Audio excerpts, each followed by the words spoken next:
we start to look at our opponents in the fall post-spring. We'll start going over that. And plus, Derek Vandygriff talks about our opponents and Ole Miss baseball resurrected. This is the Locked On Ole Miss podcast.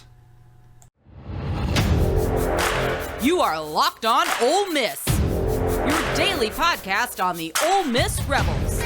Part of the Locked On Podcast Network, your team every day.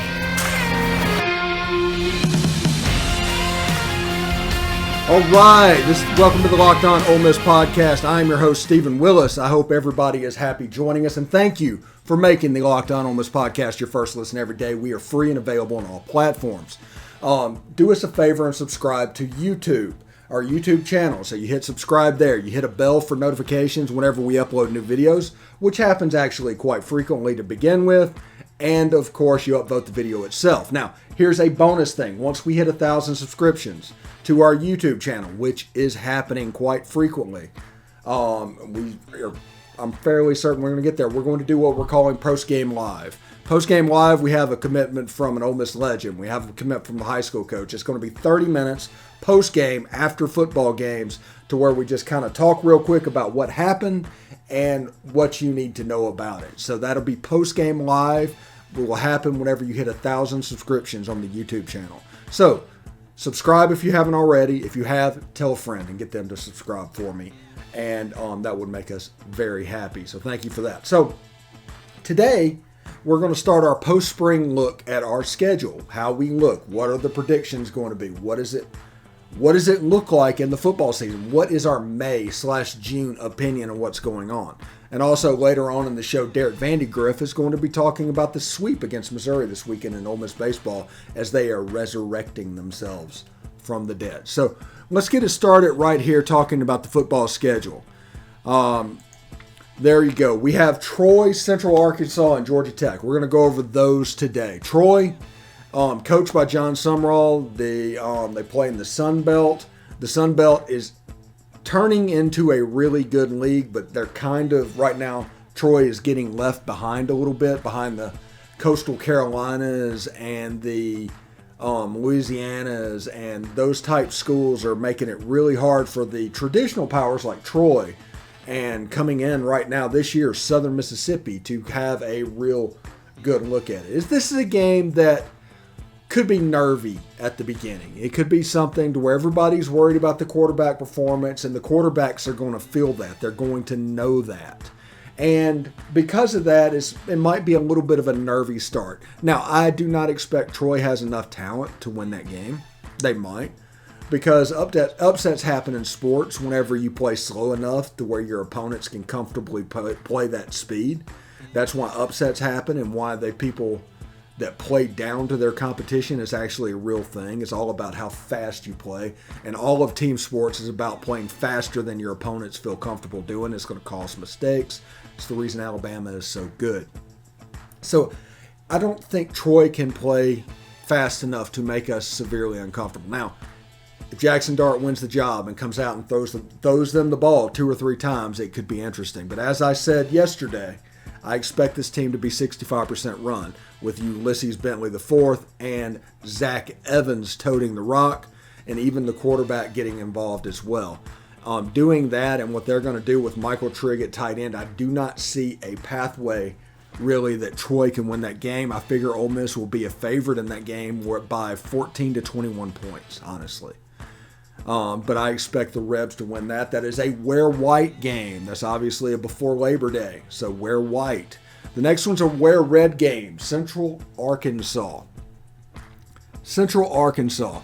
Those that remember Hugh Freeze's debut, remember Central Arkansas. They're the team that has the purple and gray field. And having the purple and gray field is a little bit off-putting to me. I think Brad Teague's the AD there, an Ole Miss guy, is the AD at Central Arkansas. But Central Arkansas can tend to be a decent 1AA team. I think Austin Peay last year was a little bit better one. I think Ole Miss is going to win this fairly handily. Their massive talent gap is going to step forward, and I think the quarterbacks are going to take a step from week 1 to week 2. So I'm expecting the Rebs to be a full-fledged 2-0 coming out of this game. And when you look at the first two games of Troy and Central Arkansas, this whole thing is about your team getting as comfortable as possible. Because remember, as fast as you can, as comfortable as you can. If you can play faster than your opponent comfortably, the odds are you're going to win more games than you lose. That's the way team sports work. That's the way all of this is going to work. And Troy and Central Arkansas provides a perfect start to the season. And when we come back after this, we're going to talk about the third game against Georgia Tech in Atlanta at Bobby Dodd Stadium. And then we have Derek Vandygriff coming in the third segment. So stick around. All right. Thanks for making the Locked On Ole Miss podcast your first listen every day. We are free and available on all platforms. Do not forget to rate and review us on iTunes. It doesn't matter what you say. Just give us a 5-star rating on iTunes. You can say whatever you want to say. And also, this is a reminder that Postgame Live is a possibility for you. What you need to do is subscribe to the YouTube channel. If you have already done so, tell somebody else to do it and bring them over to the channel, send the link. And we're trying to make this as fun as possible. The beauty about what we're doing is we are not beholden to anybody. We do not need access. We do not want your money. None of the things that other sites fall victim to and other things we do. So just enjoy and realize there's not really a reason for us to lie to you in order to suck your money out of you and all that stuff. We're going to do what we have to do. We're going to talk about Ole Miss sports and we're going to make it fun again and we're going to do it for you. All right. So I'm going to bring this back up in just a second. This is the third game that we are going to start with. Ole Miss at Georgia Tech. It's a wear powder blue game. I imagine they're going to break out some sort of combination over there. I mean, Georgia Tech used to wear white at home. I don't know if they do that anymore. It might be something where they wear white, powder white, or they could wear the white helmets, white jerseys, and white pants. I think you could see something like that, and just with the powder blue accents. Either way, I'm expecting it to look really cool. Now, Georgia Tech has struggled over the last couple of years. Now, if you've listened to my show for any period of time, you know how much credit and credence I give systems. And transitioning from the Paul Johnson system and nearly doing that for a decade, whoever the next coach was going to fail. It's just the way it works because you do not have the players to run what you want to run because they ran such a specialized system, sometimes very successfully, but such a specialized system that they just won't fit what you want to do. And Georgia Tech actually, like Jahmyr Gibbs going to Alabama, there were some good players on that team, but it just wasn't a really good team because of that personnel gap. Now they're working, they're going to get a little bit better, and it's going to get a little bit quicker now that the transfer portal has turned into a thing. Ivey comes from Georgia Tech to Ole Miss. So that's somebody to watch as he goes back to Bobby Dodd Stadium, as looking also for a potential breakout player. Now, this is the first, quote, scary game on the schedule. If you break the games down into group of threes, which I'm obviously doing, tomorrow we'll talk about the next three games.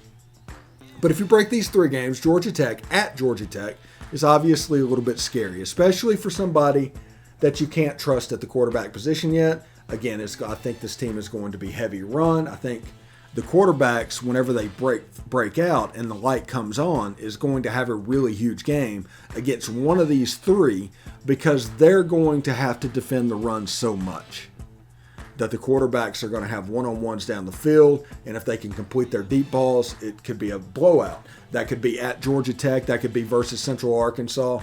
Heck, it might come out against Troy. But that is going to be the development thing that we look at the quarterback position that you need to pay attention to. But at Georgia Tech has a chance to be, I don't know, a scary game. It's still a game that Ole Miss is probably going to be a 14-point favorite on the road at Bobby Dodd in Atlanta.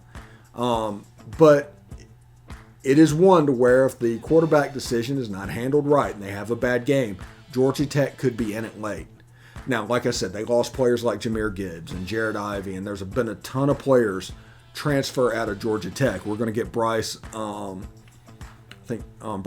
on the show to talk all about Georgia Tech in the coming weeks. But that's something you need to pay attention to.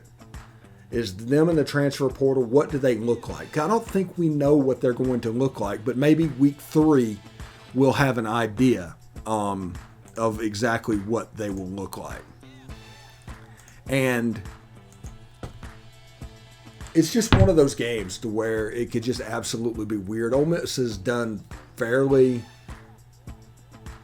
let's see, poor. I think maybe poor is the right word against ACC teams. They did win last year against Louisville, but they dropped both games against Wake Forest. Anytime an ACC team comes up, they seem to get the better of them for whatever reason. They haven't played Clemson recently. Florida State beat them a little back. They have not played Miami recently. But they're set up for another game with Wake Forest. They've got Virginia Tech on the schedule. They've got Georgia Tech coming up. So we're about to hit an ACC period that's going to last a few years. So expect an Ole Miss, the Power 5 game, to be an ACC game. I think there's a Purdue game in the future. They play obviously at USC. And that doesn't mean South Carolina. That means Southern California in the future. So that's the future of our Power 5 game showing up on the schedule. So I'm looking forward to that. But in the first 3 games, if everything goes chalk in the way they're supposed to go, Ole Miss is going to go to 3-0. And I do think Ole Miss will be 3-0 through those first 3 games. Our partners BetOnline continues to be the #1 source for all of your betting needs and sports info. Find all the latest odds, news, and sports developments, including this year's basketball playoff, Major League Baseball scores, fights, and even next season's NLF futures. I don't know what NLF means. Oh, NFL futures. That's probably a typo. NFL futures. BetOnline is your continued source for all your sporting wagering information, from live betting to playoffs, esports, and more. For instance, Ole Miss is a 33-1 odds to win the SEC championship, about 5th, according to the BetOnline. So head to the website today or use your mobile device to learn more about the trends in action. BetOnline, where the game starts. Derek Vandygriff next. All right, thanks for making the Locked On Ole Miss podcast your first listen every day. We are free and available on all platforms. Don't forget to rate and review us on iTunes. Give us a 5-star review. You can say whatever you want to say. You can talk exactly about how much I don't know about what I'm talking about, but just give us a 5-star review. That'll help people find us in the future. We are here with Derek Vandygriff to go over Ole Miss baseball had a good weekend. We've been waiting on Ole Miss to have a good weekend. They had a good weekend baseball-wise, and the NCAA tournament it might be on life support, but it's still an option. Oh, yeah, we're still breathing, man. We talked last week about how we had to get 3 games against Missouri this weekend to kind of keep our hopes alive, and I'll be honest, it kind of energized me a little bit after that Sunday game. We was able to get that sweep, and, the NCAA tournament's right in the grasp. We talked about Hoover kind of being up in the air, and we kind of put that to bed a little bit as long as we can take care of business this next 2 weeks. Now, what do you think the next 2 weeks and the midweek games that Ole Miss has to do for the NCAA tournament? What do you think that looks like?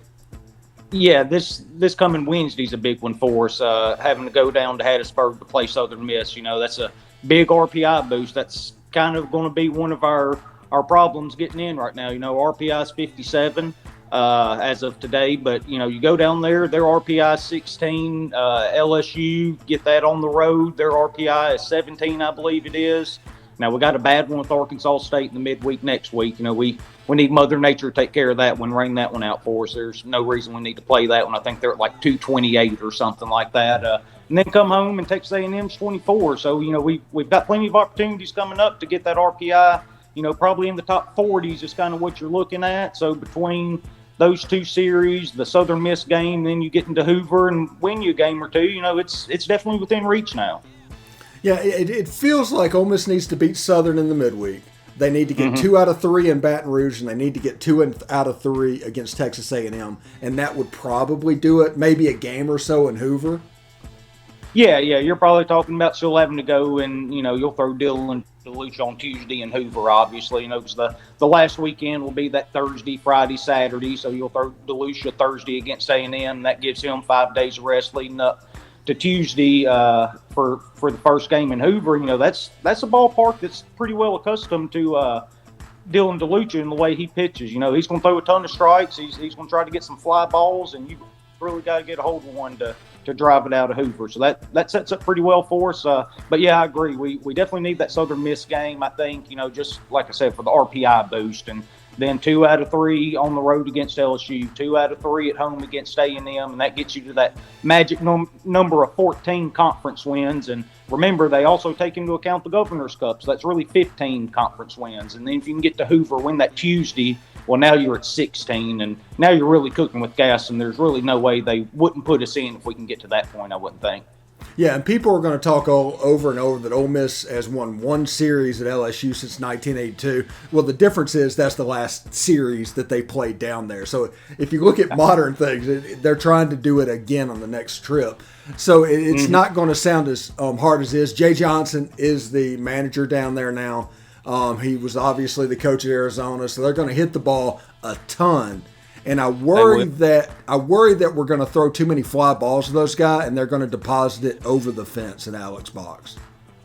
Well, one thing that's going to help us this weekend is it doesn't sound like Jacob Berry's going to be able to play all weekend. He ended up fracturing his finger in practice last weekend and didn't play the last 2 games of this past series for LSU. They've got him out indefinitely, and with the broken finger, I wouldn't expect him to be able to come back within a week's time and be able to swing it the way he does. And he's obviously the best hitter in the conference, probably. He hits for a high average, and he just drives balls out of the ballpark every which way. He push them, pull them, go dead center. It doesn't really matter to him, which we saw that last year in the Super Regionals too, because he absolutely killed us.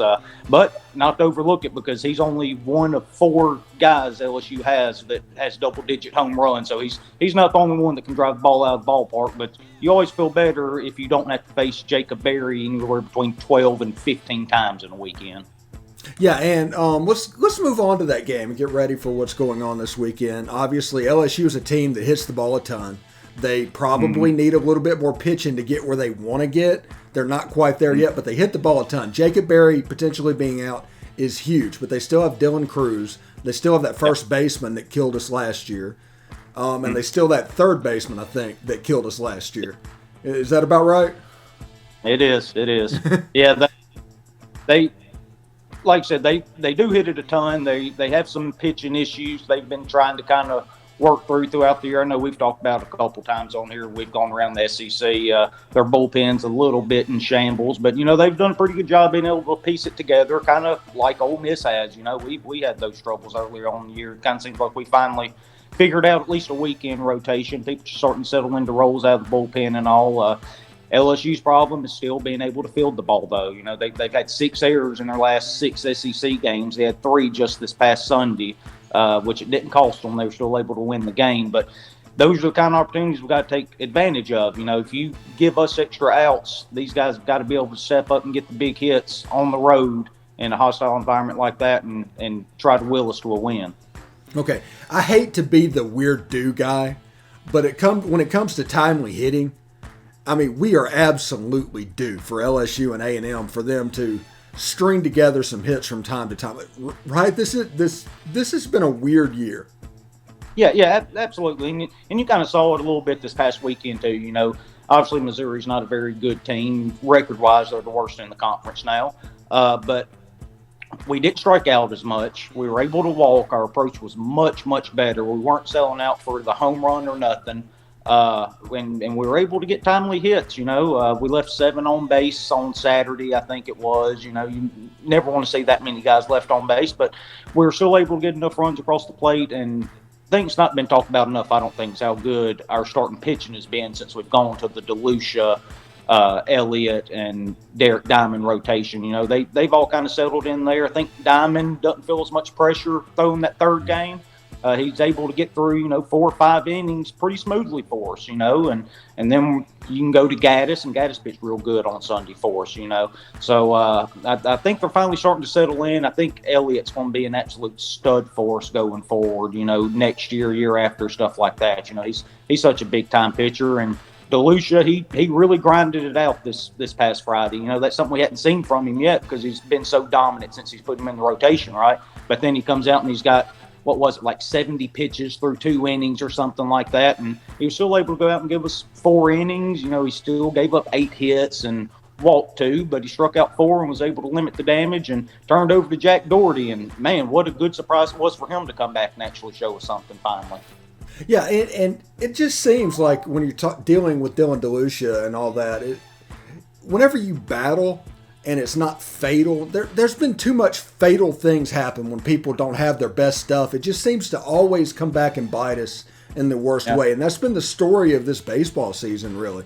So it's nice to see a pitcher not have his best stuff, but not be a fatal not having his stuff, because we hit the ball good enough, and the other things that were killing us early in the year, we're able to put it together. Now, my question is, was the series against Missouri a good series, or was Missouri a bad team? And I guess we'll find that out this weekend. Well, yeah, I mean, both can be true, right? I mean, but how many times throughout the year, I mean, look at Alabama, for example. They're not a great baseball team, but, we didn't play worth crap against them. Obviously, they come in and swept us at Swayze. I mean, they're not all that much better than Missouri. I wouldn't think they're probably playing as bad as anybody not named Missouri in the SEC right now. It was nice that we had our backs against the wall, and we actually came out and responded this time. We talked about that during the Arkansas series last week. That Saturday and Sunday game when we had runners on and able to win the game. We battled back, tied into the ninth, and nobody was able to come up with that big hit. But time again this weekend, we were able to get that big hit. We were able to add on runs, and we were able to get 3 wins that we very desperately needed to keep our postseason hopes alive.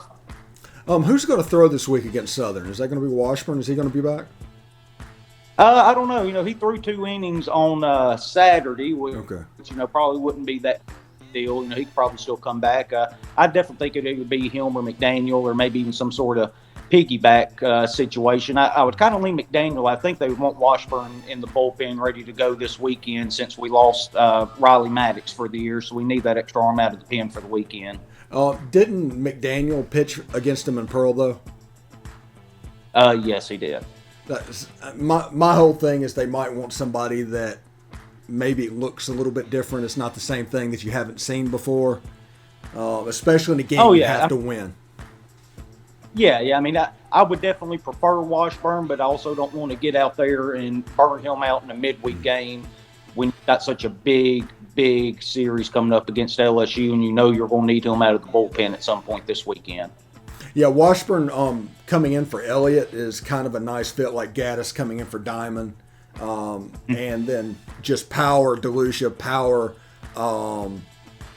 Doherty, Johnson. Yeah. And on Friday, it's just a different look, and it kind of gives a little bit of variety for a pitching staff that looks pretty robotic from time to time. When they're at their worst, every pitcher looks exactly alike.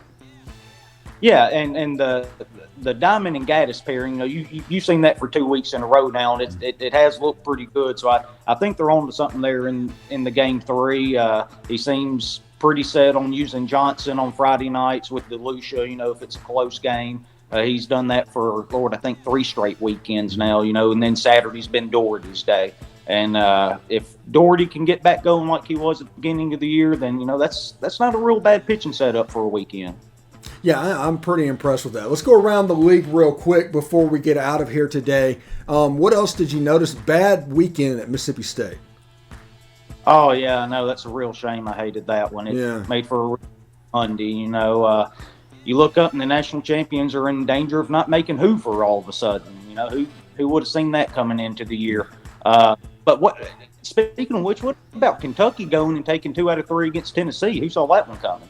Yeah, I only want to know, did Kentucky bat flip? Did they index finger touch home plate? Did they do any of that stuff? I think I saw a video maybe of Tony Vitello charging out of the dugout. So apparently they celebrated at one point. I don't know. I'm sure they did.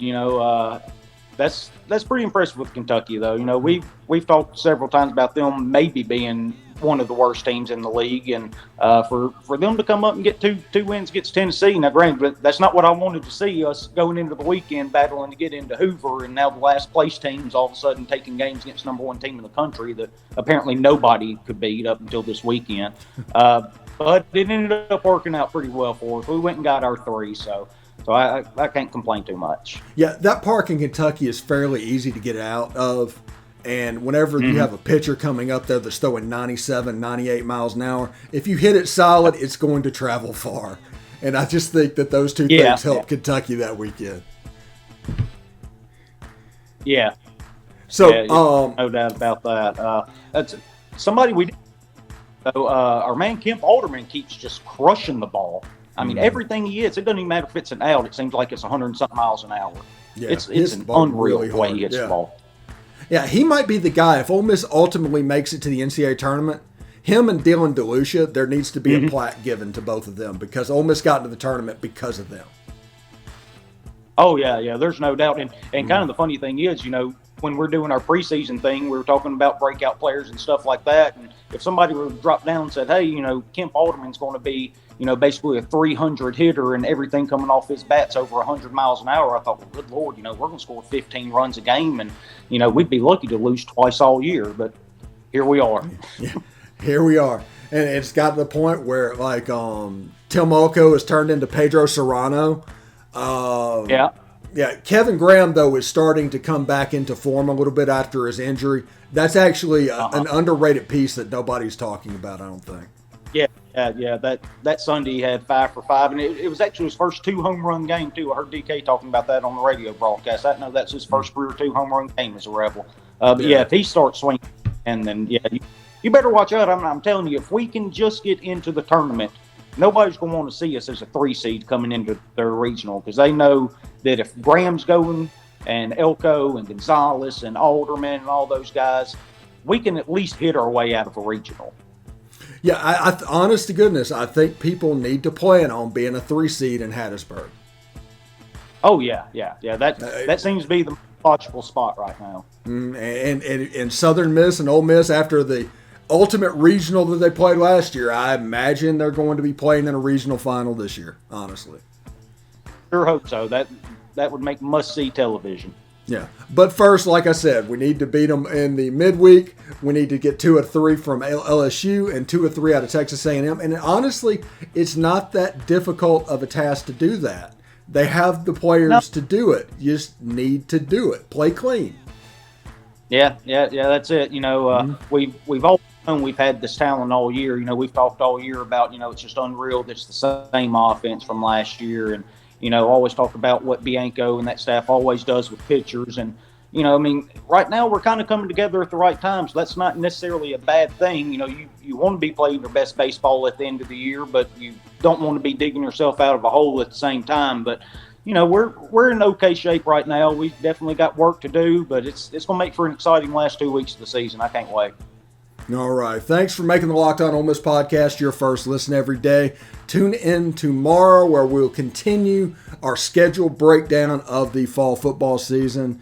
Now get all your SEC news in less than 30 minutes from SEC expert Chris Gordy on Locked On SEC. It's free and wherever you get your podcast. Derek, man, thank you very much. I look forward to this all week, and I'm just glad we could talk a little baseball. And there's a reason to talk baseball again. I enjoy that. Yeah, that's right. And I appreciate it, buddy. All right. That is going to do it for the day. We will catch everybody a little bit later. Tune in.